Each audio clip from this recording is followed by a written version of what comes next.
Hello and welcome to our daily bulletin. Following are the headlines. Prime Minister Nguyễn Xuân Phúc attends ceremony honoring outstanding war heroes.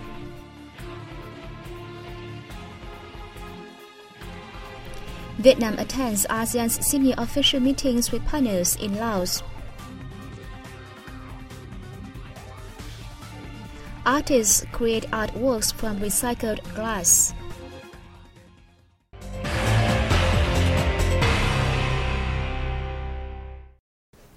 A conference honoring outstanding revolutionary contributors took place in the Mekong Delta city of Cần Thơ on July 23rd.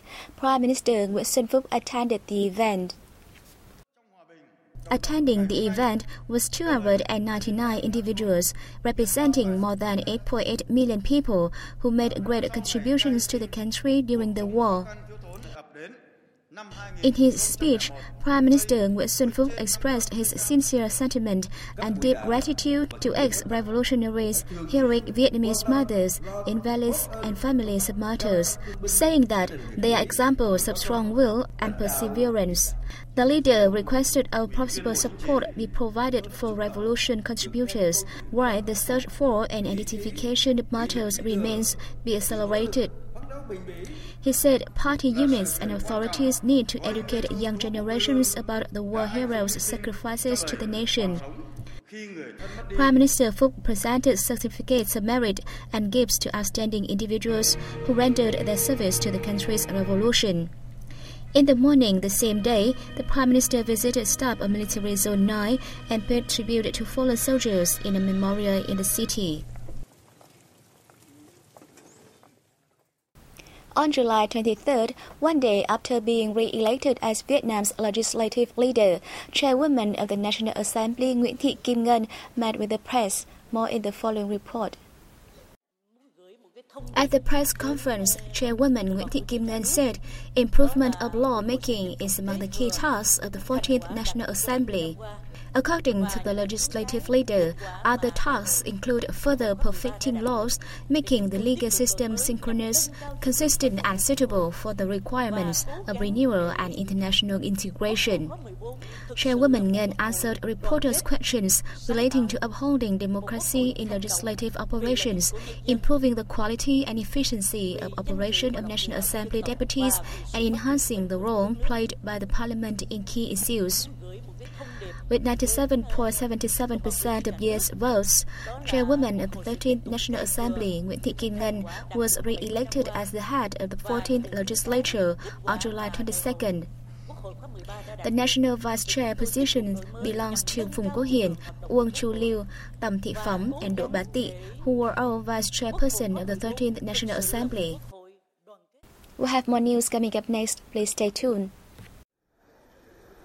The preparations and agenda of the 49th ASEAN Foreign Ministers meeting have been completed, with focus on mapping out orientations for enhancing ASEAN cooperation with partners. This is among outcomes of the ASEAN Senior Officials meeting with China, the Republic of Korea, and Japan, and with 8 dialogue partners, joining the East Asia Summit, which took place in Vientiane, Laos on July 23rd. Deputy Foreign Minister Lê Hoài Trung led a Vietnamese delegation to the event. The senior officials also recommended a number of focuses and priorities in ASEAN Plus 3 and East Asia Summit cooperation. The same day, ASEAN foreign ministers had an annual dialogue with representatives from the ASEAN Intergovernmental Commission on Human Rights, during which the ministers lauded the Commission's efforts in launching its action plan for the 2016-2020 period and approved its prioritized activities for 2017. At the Southeast Asian Nuclear Weapon Free Zone Treaty Conference, the ministers reviewed the progress of the plan to strengthen the enforcement of the treaty in the 2013-2017 period. They discussed the speeding up of negotiations with countries owning nuclear weapons on joining in the treaty. As scheduled, the 49th ASEAN Foreign Ministers meeting opens in Vientiane on July 24th.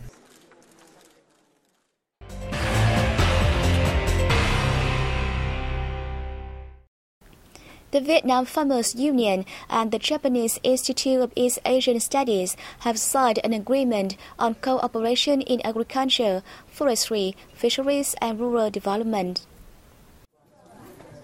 The signatories are Lat Sun Moon, chairman of the Vietnam Farmers Union, and Tsutomu Takebe, chairman of the Japanese Institute of East Asian Studies and special advisor of the Japan-Vietnam Parliamentary Friendship Alliance. The signing, which took place in Hanoi on July 22nd, marks a significant milestone in the ties between the two sides, which will create new and effective cooperation opportunities for Vietnam and Japan in the future. It is expected to help with agricultural restructuring and socio-economic development in Vietnam's rural areas, as well as enhance cultural exchanges, mutual understanding, and friendship between Vietnamese and Japanese farmers. According to the agreement, Japan will transfer technologies in manufacturing and processing, as well as in goods sale and distribution system in agriculture, forestry, and fisheries to Vietnam. The two sides will jointly study the business management system and advanced technology in these fields, as well as pilot Japanese agro-forestry fisheries production models in Vietnam. The Hanoi Customs Department has taken measures to crack down on smuggling activities in the remaining months of this year, with special attention given to air transport and international delivery services. The department has asked its divisions in charge of Nội Bài International Airport, the delivery service, and smuggling control units to draw up plans to fight smuggling activities and trade fraud. We also called for ministries and relevant sectors to coordinate in examining and supervising export and import goods, cross-border transport vehicles, immigration, transit and luggage at seaports, internal water ports, stations along international railways and airports. At the same time, work to improve the effectiveness of state management on customs services at Nội Bài International Airport will be stepped up, including the installation of supervision cameras and comprehensive checks of warehouses. The Hanoi Customs Department said smuggling and transportation of banned goods, especially drugs, is getting complicated, with 670 cases of law violations discovered since the beginning of this year. Some notable cases included the seizure of 46 kilograms of elephant tusks on January 29th and 248 kilograms of pangolin scales on April 11, both at Nội Bài Airport. In addition, a transborder drug smuggling ring was uncovered recently, involving the sending of 200 tons of hard leaves which contain cathinone, a strong narcotic, via international post. Vietnam has been ranked first in Asia and fifth in the world in the Happy Planet Index by the UK-based New Economics Foundation. More details coming up next.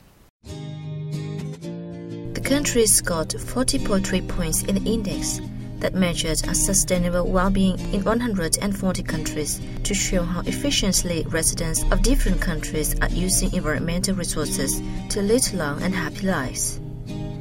Earlier, Vietnam had ranked second globally in 2012. It has a population of over 90 million, with a life expectancy of 75.5 years and per capita GDP of $2,000. Vietnam, characterized by its mountains and tropical forests, is one of just 3 Asian countries in the top 10. 2 other Asian nations are Thailand and Bangladesh. The index, constructed for the 4th time since 2006, was based on the 4 elements, including well-being, life expectancy, inequality of outcomes, and ecological footprint.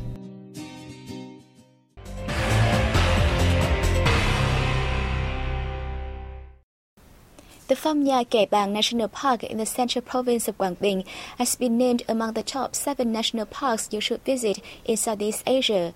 The ranking was given by Go ASEAN, an ASEAN-focused travel channel.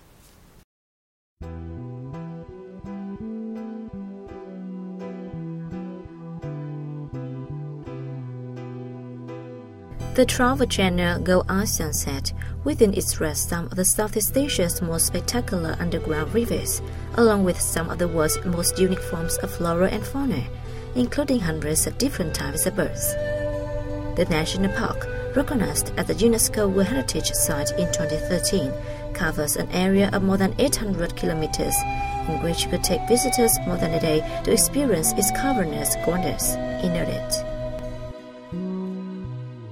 The Phong Nha Ke Bang National Park boasts the 40-hectare botanical garden, which is an attractive ecotourism destination with 500 plant species, including 133 rare and precious ones.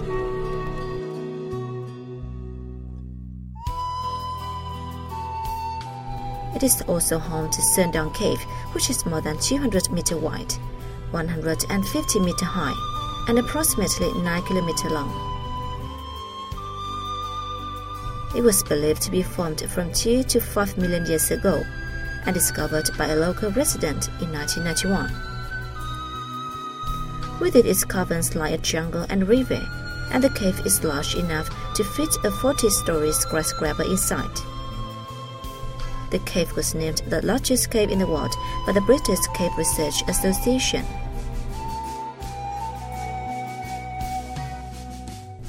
Sendong Cave was also listed among the 52 places to go in 2014 by the New York Times Travel.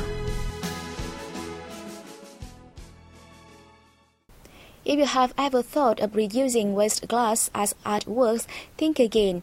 The following report will give you a chance to discover the world of colorful artworks made from waste glass at a cafeteria in Hanoi.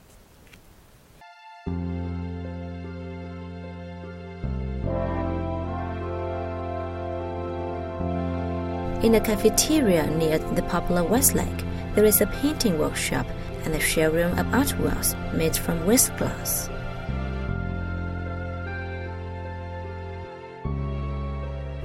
A painter couple, Đinh Thiên Tâm and Nguyễn Diệu Thúy, have spent time on reviving waste glass, making them sparkling and fanciful. Thanks to the artist's skill and creativity, the waste glass was given a new lease on life. Tôi bắt đầu làm cái công việc này là từ đầu năm 2014. I started to do this work in early 2014.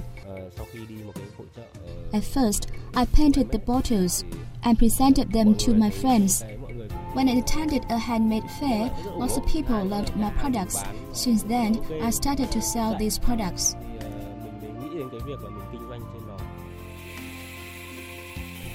There are many steps in order to make the final products.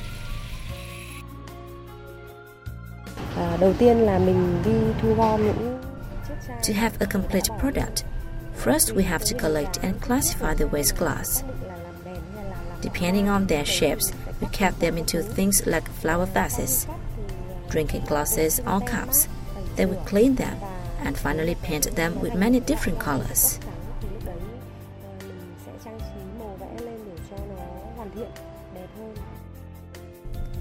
The cafeteria is also a place for people to come and make their own curations from the waste glass.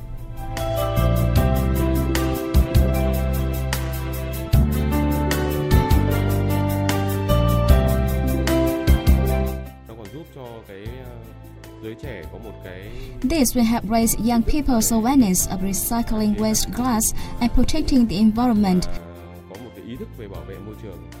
And it will also inspire their creativity. The product's prices range between 1,000 to hundreds of thousands of dong.